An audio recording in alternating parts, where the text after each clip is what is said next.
Ito may gagawin tayo, isang remote control na Sharp. Ang problema daw nito ay ayaw siyang gumana. So ayan, try natin dito sa kanyang TV. So ayun, wala talaga siyang response guys. Ayan, ito yung pinaka problema niya. Tignan natin dito sa kanyang indicator. So try natin siyang, so wala guys, hindi siya umiilaw. So buksan natin ito guys kung anong problema niya. So ayan, meron naman siyang battery pero hindi siya gumagana, wala talaga siyang response. Ayan, so ito yung gagawin natin ngayon. Tara, buksan natin. So ito guys, buksan natin yung remote. So i-try natin kung hindi ba lubat ang battery niya. Ayan, kasi hindi siya gumagana. Ayan, ito yung battery niya, dalawa, triple A. So dito tayo sa, ayan, tingnan natin kung may voltahe ba. So meron siyang 1.6. So okay naman yung battery niya guys, kasi ang battery niya ay 1.5 lang siya bawat isa. Itong isa naman. So ayan, 1.65. So okay yung battery niya guys, walang problema. So dito talaga ang problema niya sa remote. So buksan natin. Ayan.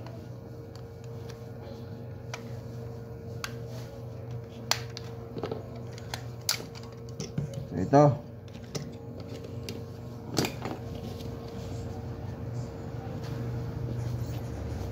Hanapin natin yung shorted, baka may short. Yan, mga kapasitor, SMD kapasitor. Okay naman, wala.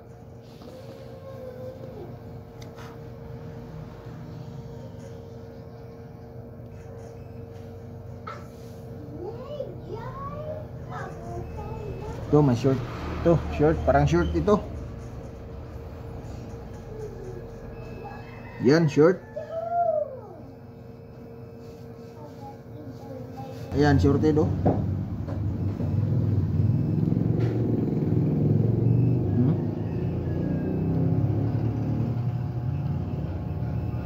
Shorted siya guys. Ito yung shorted niya guys, itong dalawang kapasitor. So ayan, tinanggal na natin. So tignan natin kung wala yung kapasitor na dalawa, kung gagana ba siya. So ibalik natin sa dito sa kaniyang case. Ayan, sa kaniyang kaha. Tingnan natin guys kung gagana ba yung itong remote natin na wala yung dalawang kapasitor. Yung dalawang kapasitor guys, yun ang shorted, kaya hindi nagtutuloy yung kaniyang voltahe, namamatay. So ibalik ko muna siya guys. Try natin ngayon. Ito na guys, so naibalik na natin ang ating remote. So i-try natin siya dito sa kaniyang TV. So ang naging problema lang nitong remote na ito guys ay yung kaniyang dalawang SMD kapasitor na linya na papuntang mic. So yun ang naging problema niya. Shorted siya, kaya ayaw magtuloy ng kaniyang voltahe, hindi siya gumagana. So ito, try natin kung gagana na ba siya. So ayan, naka standby power ng ating TV. So i-try natin ito sa kanyang remote. Ayan, power. Try natin. So ayun, ayan, nag-power siya. So okay na guys, gumagana ng ating remote. So ayun, meron na siyang no signal. So i-try natin dito sa kanyang home. So ayan, so sa YouTube tayo.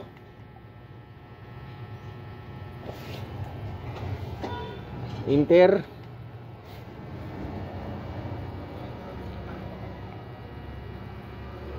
So okay na guys. Ayan. Gumagana na ang ating remote. So ayan. Try natin i-volume. So ayun, mag-scroll down. Scroll up. So okay na guys, hanggang dito na lang. Maraming salamat.